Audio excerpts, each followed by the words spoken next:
any ideas? So we already talked about everything on the left, so we can ignore those, right? Everybody's good with the left. Okay. Right side. Ezra, what's up? Right side. All right. Anybody have any questions about what's going on the right side? So?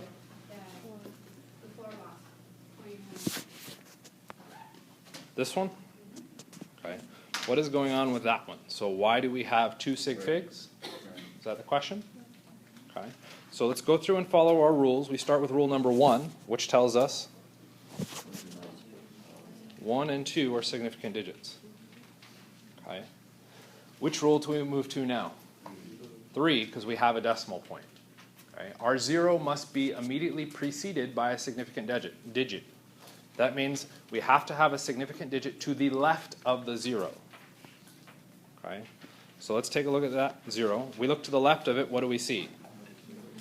A 0. Do we know anything about that 0, whether it's significant or not? No. So looking at that 0 first was a bit silly. Okay. So let's move to the next 0. What is immediately to the left of it? Nothing. What does that mean? That number is not, or that 0 is not significant. Now we can move to the next 0. What is in front of it? A not significant 0, which means also not significant. Okay. We run into this weird term on what significance is. Okay. Chemistry does this. We take an English word that you think means something and we completely change your perspective on it. For instance, spontaneous. If someone spontaneously combusts in here, what do you imagine? They burst into flame. Guess what? We are all spontaneously combusting. Spontaneity has nothing to do with time. Okay? It is our natural process to eventually turn into CO2 and water. That is the product of combustion. We are all spontaneously combusting. What has chemistry done with the word spontaneous? Okay. It's just saying, does that process occur on its own? Yeah, it does. Does it say when that process occurs? No. Okay. So thankfully, there's something else that controls reactions instead of spontaneity. We're doing the same thing with significant. Is it important that zeros are there? Yes. That brings in meaning behind it. If we removed those zeros, our number becomes 12. That's a little bit different than 0.012. So the zeros have meaning, but it's what does that meaning entail? Okay, when we're talking about significant, we're saying digits that carry a value, not a location, a value. Okay? Kristen? You had a hand up. Just to go back to the left side, I know we've been discussing. That's fine. But the 120.0, the reason that's 4 is because the 0 before the decimal is a significant. So if we go back and look, we could underline 1, 2. We can start with our 0, look to the left. What do we have? A significant digit, which means that 0 is now significant. We move to the next 0. We look to its left. And we have a significant digit, which means that 0 becomes significant. Okay? Yeah, on your test you sent out, you had like 300,700 as a sig fig, and I was a little confused on that one. 3,000. Or 300,700. Oh, geez. 300,000.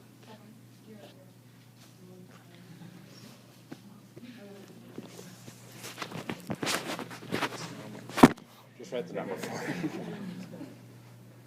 Is it working? I don't know. All right. Do I have to press a button? Right. Do I have to press a button? No, you should just be able to press this to it. Oh, okay. Maybe I was doing it wrong. It's okay. Oh my gosh. As long as I got the number as an example to work off of, I can make them pretty. So 1,300,000. No, that's not a line. Sorry, that was my bad. So 300. This, right? That's a 3. That's what you asked? That's the number. Okay. Was there any decimal point in this? No. Okay. So let's remove that comma, because our comma is just there to help our eye follow individual sections. That's it. So it's not particularly relevant to this. So we now try and decide sig figs. First thing, what are our sig figs? What are guaranteed significant digits in this? Our 3 and our 7. Now what we've got to do is evaluate our zeros. So let's pick a 0. What is to the left of it? Significant digit. So we might go, well, that 0 is significant. Wait. What rule do we have to follow? Rule 2. Okay? So we have to be controlled by significant digits. I know that says numbers. To the left and to the right. So to the left, it is controlled by a significant digit. We look to the right. See 0. We don't know if zeros are significant. You'll notice the other thing I say is at any place. So at any place to the left, at any place to the right. So as we continue to move to the right, what do we find? Significant digit. What does that mean about that 0 that we started with? It is significant. We repeat that process with that next 0. We look to the left, what do we have? Right? Now it's not even a 0, it's a significant digit. We look to the right, significant digit. What does that mean? That 0 is now significant. Questions with that stage? Okay. Yeah, actually, yeah. Can you kind of do that again? All right, let's walk through it again. Our 3 and our 7 are significant digits. Since we have no decimal point, we shift to rule number 2. Our 0 must be controlled. And I'll see if I can't make this edit and repost the slides. By a let's not call it a significant fig, let's call it a significant dig.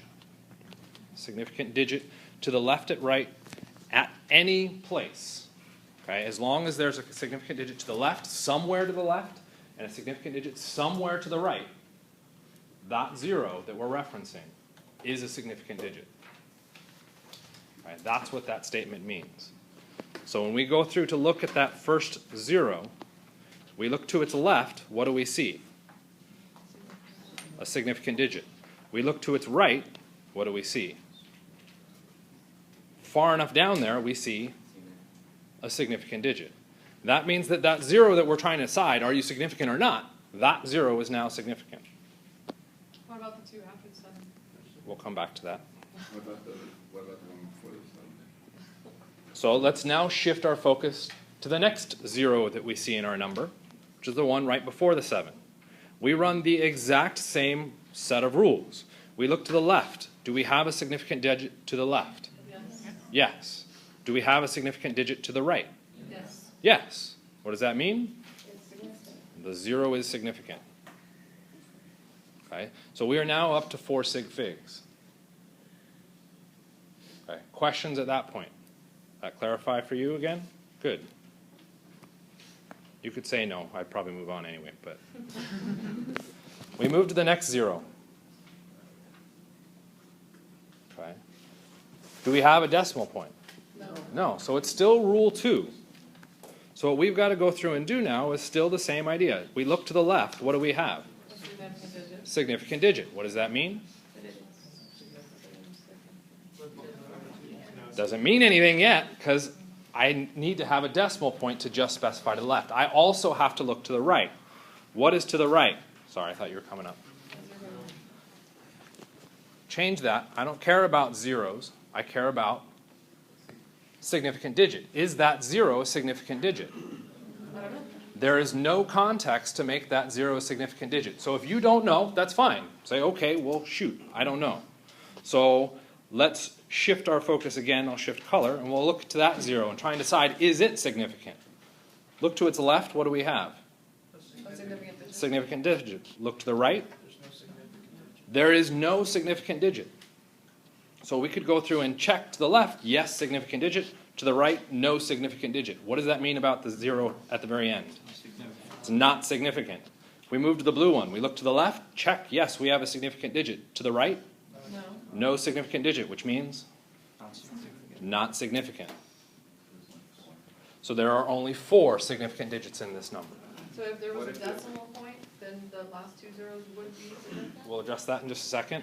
What if it were 300,000 It is 300,000. without the seven, not 300,000, Oh, 700? I can switch to that too. We'll address her question first Okay. because I don't want to change the number yet. Okay. Okay? So if we're now at, we're still 300,700. I want to make sure that those zeros become significant digits. What do I change about this number to make those zeros significant? As soon as I put in a decimal point, what does that change? I'm now no longer running under Rule 2, I'm running under Rule 3. For a zero to be significant, it just has to have a number, a significant digit, immediately in front of it. So we go through and look all the way back to our first zero. What's immediately in front of it? A 3. Switch your logic on that. It is a significant digit, which makes that zero significant. We move to the next zero. What's immediately in front of it? A significant digit, which means? Immediately in front of it. And so this is where we run into issues, because if we started over here with Rule 3 and we moved immediately to the left of it, That's not significant. do I know it's significant? I don't know yet. Starting with that last zero puts me in a loophole. I now have no idea. So you could say, I have no idea, and you stop the question, you get the question wrong. Or move to the next zero. Okay?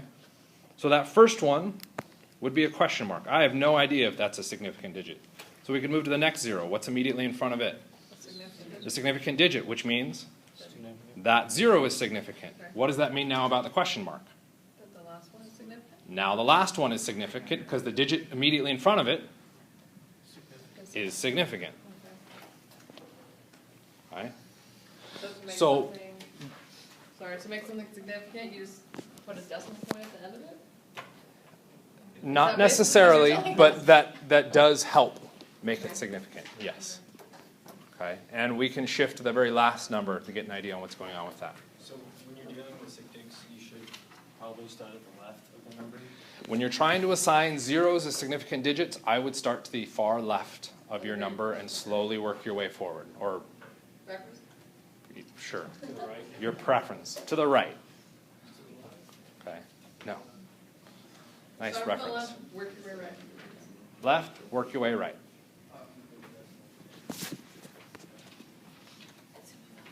Questions about what's drawn up there? Can I make my edit?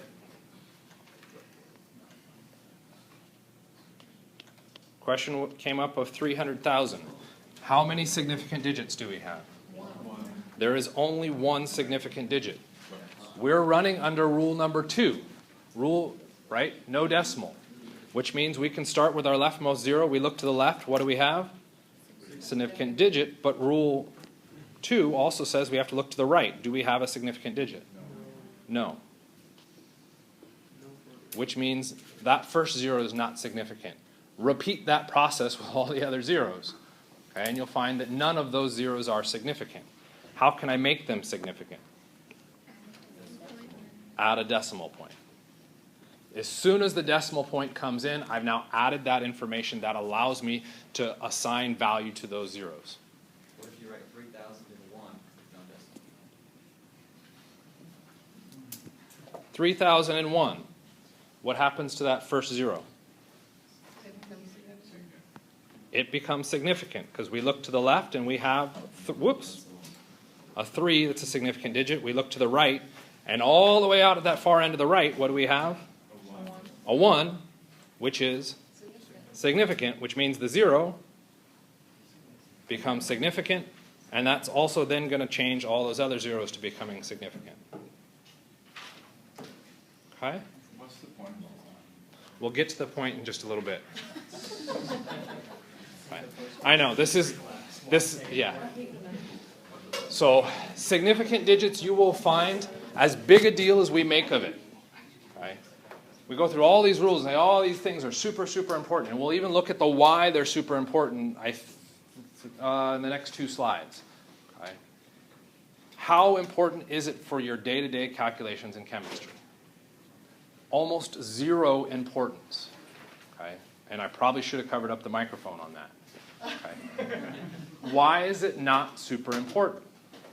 Because what you have to do is read the instrument. Whatever the instrument tells you are the sig figs, or the digits, You use those digits.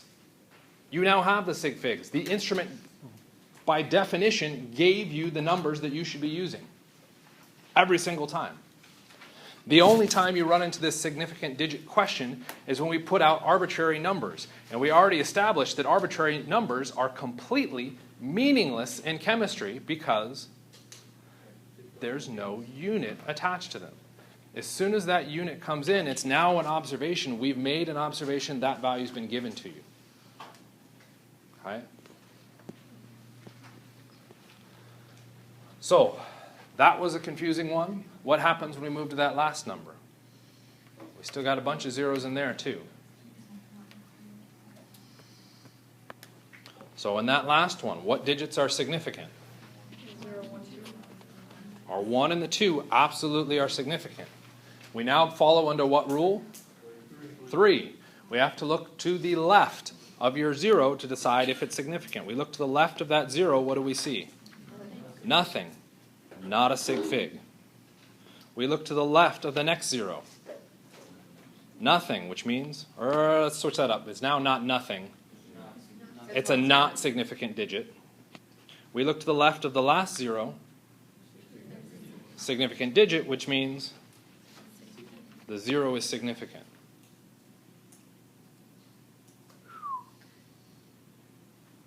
When we take notes, like when we take an idea of something and we write it down, I thought you said we could only have like one number after the decimal point. No. What did I say? No, like You're I close. did this-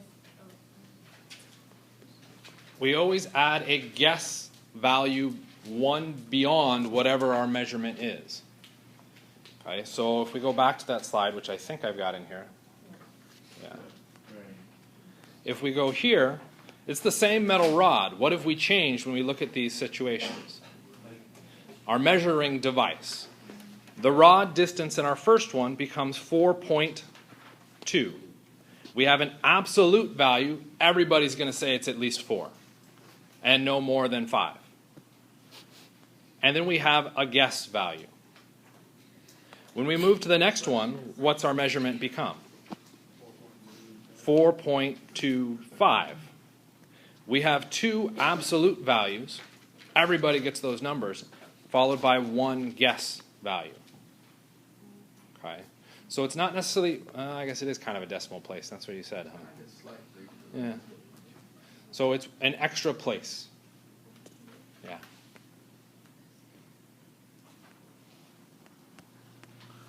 So say your question again then. like one number after the decimal. So there's what I said. It's not one number after the decimal. It's always an extra place, a decimal place. When you say decimal, what are you referencing, at least that I hear? What you are referencing is that point. That's not true. If the measurement is 4, I get 1 extra number. If the measurement is 4.2, I get 1 extra number. Okay, it's always an extra place, not after the decimal. Okay. Do we even need decimals in our measurements? Not necessarily. Okay. It could very easily be the only accuracy we've got is that it's 4, that was a guess. Okay. It just depends on what we're looking at. Okay. And again, that's one of the reasons why sig figs at this stage are so weird, because we have removed all context of where these numbers came from. Okay. Okay, I have a question. Yes. If on the very last one that we were just doing the 0.0120. Yep. If the very last 0 is significant, why isn't the decimal, or why isn't the 0 after the decimal point significant? To the left of the 0 after the decimal, what do you see? Immediately to the left of it. An insignificant digit. To the left of our very last 0, what do you see? A significant digit. A significant digit. But doesn't the decimal point make it? Is the decimal point a significant digit? No. All it is a marker of the places. Okay. Right? It holds no meaning beyond here's the ones place, here's the tens place, all So relative to that. if the first 0 after the decimal point was a 1, then it would be considered significant? As soon as you say 1, absolutely, it becomes significant. Because our very first rule, Right. 1 through 9, always significant. Okay.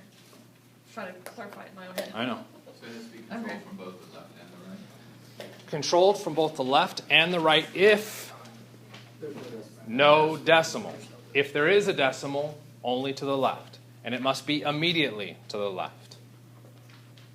So that's why that second zero is not controlled. It has no significant digit to its left. Fine. Clear as mud, you ready for the big monkey wrench? So, measurement versus exact. Are there measurements that do not require an instrument? How many quarters are in that picture? How many significant digits in that measurement? You're saying there's only one significant digit, so that could mean there's 7.1 quarters? There's 7.1 quarters? Or there's 6.9 quarters? How many quarters are there? Okay, I was waiting for that one. So our first guess came out at 7. And I said, well, that means we could potentially have a guess of 0.1 or 0.9. So someone got smart and said, okay, fine, it's 7.0 quarters. What's my statement? Is it 7.09 quarters? Is it 7.01 quarters? It doesn't have a decimal. Okay, 0, 0, I like that thought. It's 0, 0, 0, 0, zeros on for forever, which means how many significant digits do we have in this? An infinite amount. All of those zeros are now significant because if I look to the left of that first 0, what do I see? A significant digit. I can add all these little curves in here and each of those digits becomes significant, which means I now have an infinite number of significant digits. What is the difference about this quote-unquote measurement? It is an exact measurement. There are exactly 7, which means the number of sig figs becomes infinite. So whenever you have an exact measurement, sig figs are infinite. Are infinite, exactly right, which is going to become relevant when we start dealing with our calculations. Okay? So in this case, we have a string of an infinite amount of zeros out there. How do we know that there are a string of infinite zeros out there?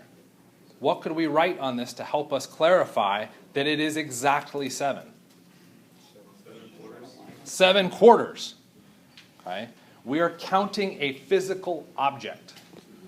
So our unit gives us that information. Yes, it is put in a weird kind of vague sense, and when it's quarters, that makes sense. But what we're doing is counting objects, whatever that object may be. A counting value gives us exact sig figs. Okay, which means infinite amount of significant digits, which gets us to the next one. Okay, we've got the amount of quarters. How many inches are in a foot? 12 inches in 1 foot. 12 inches in 1.1 feet? No, it's 12 inches in 1 foot. How many significant digits? It is infinite. Okay? We have 12 inches equals to 1 foot. The numbers in that have an infinite amount of sig figs. Okay? How do we know there are an infinite amount of sig figs? Did we measure that there are 12 inches in 1 foot? That's a weird one. What was that word there? It is defined as 12 inches in 1 foot. This isn't a measurement. We said there are exactly 12 inches in 1 foot. No measurement. Once we now have what our scale is, now we can use that to make measurements. But 12 inches and 1 foot is not a measurement. It is a definition. If we have a definition, we have, again, exact numbers, infinite sig figs. Okay?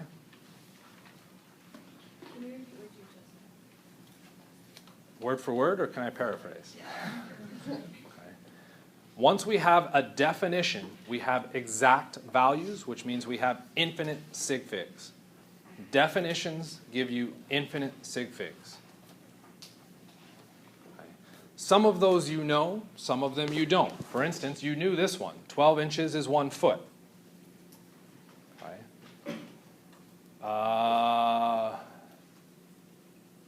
How many grams in a pound?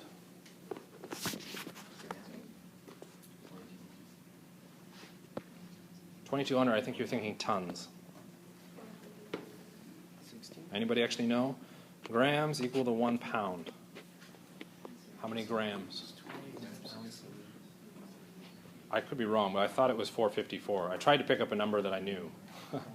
I don't know my conversions very well, but I'm pretty sure it's 454 grams in 1 pound. We run into an oddity here. What's that oddity? Grams is a scientific unit. Pounds is the American unit. When we convert between units, guess what? They're not exact. Okay. Why not? Because of how people set up their definitions, is ultimately what it came down to. This is why it makes sense to have one measurement system and everybody use that one measurement system. And they carry eights.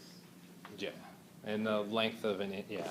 So it's, the whole American system is actually English, but we'll talk about unit issues later. English got smaller.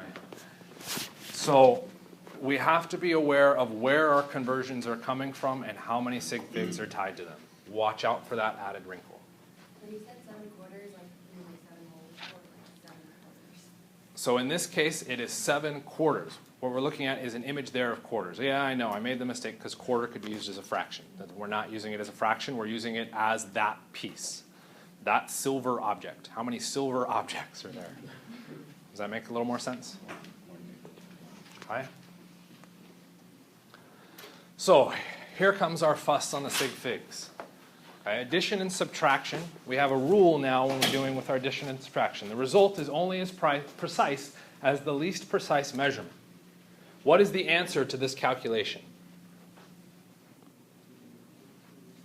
Okay, you can spend some time, do the math, add it up. You got to bust out a calculator. That's fair enough. As you may look really carefully, you may pick out some details. I'm going to attempt to do this. I believe it's going to come out to be 115.63362. I think is what my calculator will spit out. I'm really good at addition. Hope so.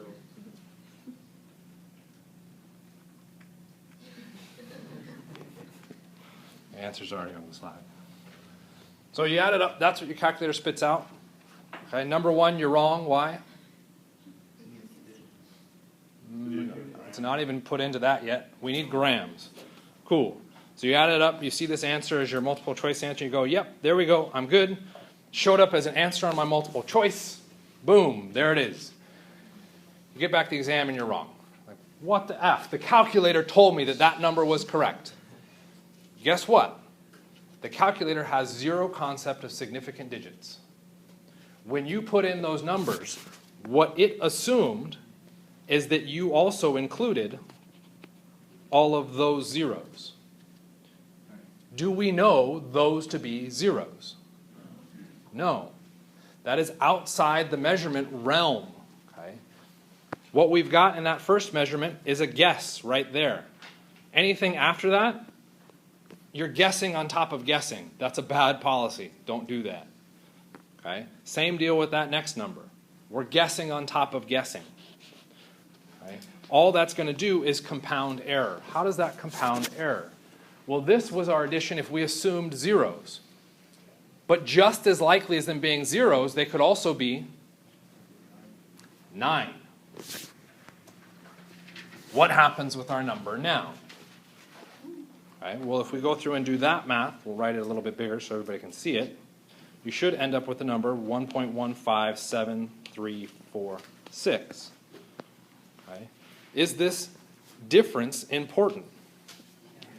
Okay. Well, it may look small to you in this one case, but that is a pretty significant difference in that addition. One case we're at 115.6, another case we got 115.7 with a string of numbers after it. That becomes problematic. So we want to make sure that when we do that addition, we're reporting the value as accurately as we measured it. To do that, that comes back to our rules for addition and subtraction. Our answer is only as precise as the least precise measurement, the one with the fewest decimal places to the right. Okay, not the fewest number of sig figs, fewest decimal places to the right. Which number has the fewest decimal places to the right? Top, middle, bottom. The fewest to the right means the top. This is our controller, if you will, for our answer, which means I can only report to that decimal place. Nothing after that is now valid. The number I must write as my final answer would be 115.6. You did an awesome job of sig figs. You still got the answer wrong. Grams. Okay. You've now done your sig figs correctly. You've done the addition and subtraction. Everything's phenomenal. Yes, Sean. Oh, cool. Questions? Was I right? Good. Questions? Okay. Multiplication and division. Okay, because our projectors are a bit off, maybe more difficult to see that. I need to change the color of that box. But we've got a box here that measures 7.28 units by 4.6 units. Yes, I was super creative with coming up with the unit. What is the area of the square? How do you solve for the area of a square? Okay, you multiply the two sides together, or it's length times width, or length times depth, I don't care, something like that. So we could say our area of the square is 7.28 units times, what's the other number? 4.6 units. We'd punch that into the calculator, and I didn't give myself the answer. Dag-nabbit. Punch it in the calculator, and it spits out the answer, theoretically, of 33.488. What's going on with our units? We multiplied units by units. We can't cancel those. We get units squared. Calculator gives us that number, and if we enter that as our multiple choice answer, we are wrong. Okay? We have to follow our sig figs. In multiplication and division, our rule changes, of course. Why couldn't it be constant? Okay? We go based off of the fewest significant digits. How many significant digits in the number 7.28? We have 3 significant digits, or sig figs, in the number 4.6. 2 significant digits. Okay? Which has the fewest? 4.6. So our answer is controlled by 2 significant digits, which means when I report the answer, I can only have 2 significant digits. My number becomes 33 units squared. If I include the 0.5, I now have 3 significant digits. Okay? Again, why? When we punched into the calculator, it assumes that this is 4.60. That 0 could just as easily be a 9. We have no concept of what that number is. So if we went through and changed that and made it a 9, we'd end up with the number 34.1432 units squared. 33 versus 34 is now starting to get into a significant difference. So we need to make sure that we account for our sig figs properly, and then when we use our calculations, we follow the proper calculation rules to ensure we get our proper answer. Lovely, isn't it? Questions? Wait, so it's okay to put units? What do you mean by? Would you write just units? It's units times units, which is units squared. No, I mean, like, use the word units, though. Yeah, in this case, yeah, because I didn't come up with a more creative unit. What did you get for 25 on the other side? Like, The 25 on the other side? well, like, before the 34 came up, there was a 25 next to 4.6. Oh, let me rewrite that. That was 2 significant figures. Oh, okay. You weren't the only one. Okay. Other questions? So the correct answer has one number after the decimal place? What is your correct answer when you run this calculation? 33 units squared. Okay. Your number point, or your calculator spits out this number. According to sig fig rules, when we do multiplication and division, your answer must be reported to the original number that had the fewest sig figs. Which number has the fewest sig figs? 7.28 or 4.6? 4.6, which has how many significant digits? 2. I don't care where those significant digits are in the number, but I can only have 2, period. No more. So our answer becomes 33 units squared. I know you want to add an extra decimal because 4.6, we have that extra place. So why not? Let's add it. 4. How many sig figs do we now have? 3. You're wrong. You can only have 2 sig figs, which means you added a number incorrectly. You have to, whoops, erase that 4.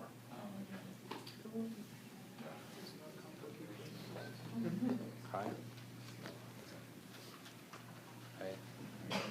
This is your first kind of beginning with measurements. It's just following the rules. You aren't used to following these rules because in math there's no units. Without the units, we don't have to worry about significant digits. But we get rid of the units, you have no way to do any measurement. Okay?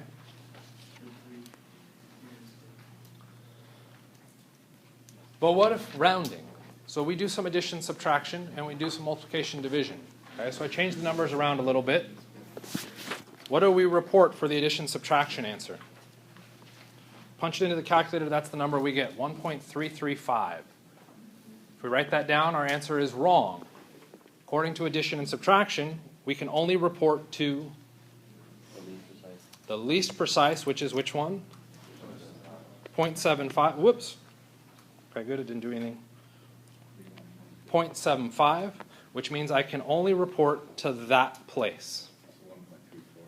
Which means my number now becomes 1.3 for sure, and now what do I do with that next 3? If that next value after, instead of it being a 5, it was a 9, what would you immediately do to that 3? Change it to a 4. Okay? If it was a 1, what would you do to the 3? Leave it. You'd leave it alone. Okay? What's the issue with 5? It's right in the middle. How do we decide which way we should round that number? Let's go with that. You need a definition. Someone stamped a rule of approval on it and said that if that next number is 5 or larger, you add 1. Okay? So we've got our digits, our significant digits, 1, 3, and 3. We look to that first insignificant digit, which would be that value. If it is 5 or larger, add 1 to the previous digit. And we end up with 1.34 grams. Thank you. What happens with the multiplication and division? Kind of the same thing. When we look at our significant digits, and our rules there, we can only go to 2 sig figs, which means underline our sig figs. We got the 3 and the 6. We look to our first insignificant digit. That is 5 or larger, which means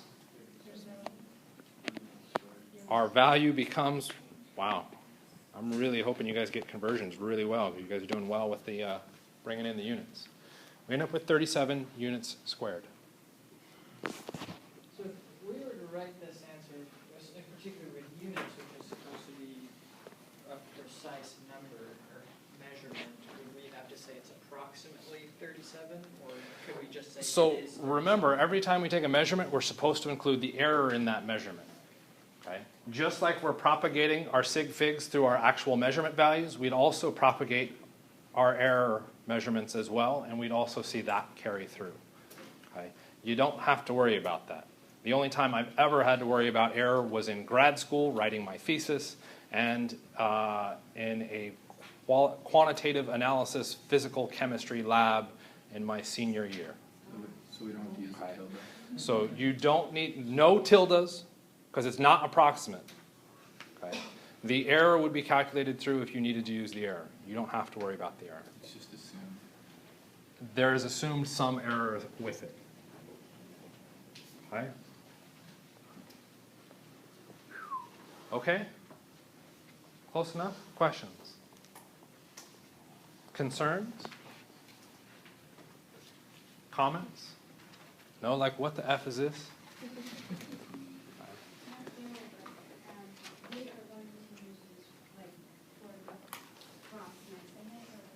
Yes. Okay. When it comes to sig figs, every science class you take, you need sig figs. Theoretically, every science class will introduce you to sig figs and come up with their slightly own version of the rules. I had 3 rules for sig figs. I've looked at another faculty member that listed out 6. Okay. Why? They went through each of the individual special cases and came up with a rule. At 3 rules, there are no special cases. It covers all the bases. Okay. Why did I spend the time to come up with 3 rules? Because when I went through in sig figs, there were 6 or 7 stupid rules that you had to apply to each case. And I thought, there's got to be a better way. That's where the rules I came up with came from. And the first time I taught, they were like, well, that word doesn't make sense. So we keep changing the rules, okay, just to try and make sure it applies to as broad a category as possible. Okay? So those rules will always work when you're counting sig figs. That will never change. The rules for addition and subtraction will never change. The rules for multiplication and division will never change. The rules for rounding are applied so inconsistently that if a number comes out close enough, I usually just run with it. Okay? This is something, and I will cover the mic for this. In fact, I'll even pause the lecture. Rule number 1, like let's say that it was 1.334. Will we just write it as 1.334? We would stop at the 33 because of the. Okay. Let's make a quick adjustment here.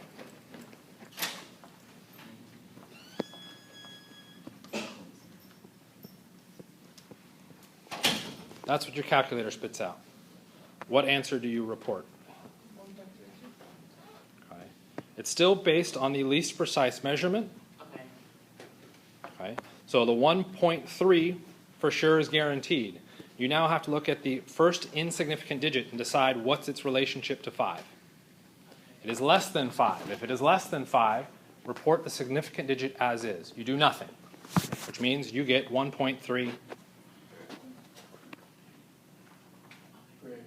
grams. Now you're right. Yes? But do we always do rounding? At the end. You will always have to worry about rounding. So yeah.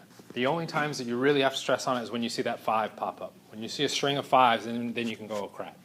Okay. Any other time, it's relatively straightforward. So our least precise measurement is 0.75. Isn't that only 2 significant figures? Interesting question. What happened to the number of significant digits when we did this addition and subtraction? I increased the number of significant digits. In addition and subtraction, I can increase significant digits. In subtraction, I can lose significant digits. Okay? So when we design experiments, what we want to do is make sure we maintain the maximum amount of sig figs possible. So that if I'm in a situation where I know I'm going to subtract values, I'm going to try and carry as many sig figs in that initial measurement as possible so that when I subtract, I still have a string of numbers that I can then work with. Because if I do that subtraction, I end up with 1 sig fig, but I started with 5. I lost a whole lot of precision in my measurement. Okay? So yes, addition, subtraction, you will either increase or decrease sig figs. Why is that not relevant? It's based on the precision of the measurement. Multiplication, division, can you ever increase or decrease the number of significant figures? No, because that's in the factor of the rule. Okay? Good observation. Other questions? Okay. I'll give you 3 minutes. Go ahead and practice these, see what you can come up with. If you got questions, raise your hand. To yourself. Okay, what was the answer? 36 inches. Everybody that said 36, you were wrong. 36 inches. Okay, you need the unit. Okay. You did that all. How many of you wrote something down? Nobody wrote anything down? One person wrote something down? What did you write down? 36 inches. Yeah, that doesn't work. Okay. What do I want you to do with this with this calculation? You need to come up with a formal notation that shows exactly how you did that calculation in your head. Why? Why do you need a formal notation? So it could be for my benefit, but I'm going to tell you right now it's not for my benefit. Well, indirectly it is. So we can put it into an actual equation? Not even putting it into an actual equation. Nope. So you don't mess up our units? That's part of it. Okay. The formal notation comes about. You understand what inches and feet are. How many of you know what a mole is? Okay. Convert moles to atoms for me. You have no context of what those units mean. Without that context, you can't do that conversion. So what we start with in chapter 2 is we throw conversions at you like this, and you go, well, that was a dumb question, and you just write down the answer. Okay? Don't write down the answer. Come up with a formal notation that allows you to solve for that answer. Okay? What do I mean by that? We want to see all of the individual steps that allowed you to do that calculation. Okay? So if I ask you to do that now, let's be honest about this. What would you end up doing? You would probably say 3 times 12 equals 36 inches. That's not really fair. Okay? So we want to come up with a better notation than that. We do the 12 inches over 1 foot, and then the times the... What we are trying to do is set up a dimensional analysis system. Your textbook classifies this, okay, with this formalism. Okay, they're giving you steps. Follow these steps.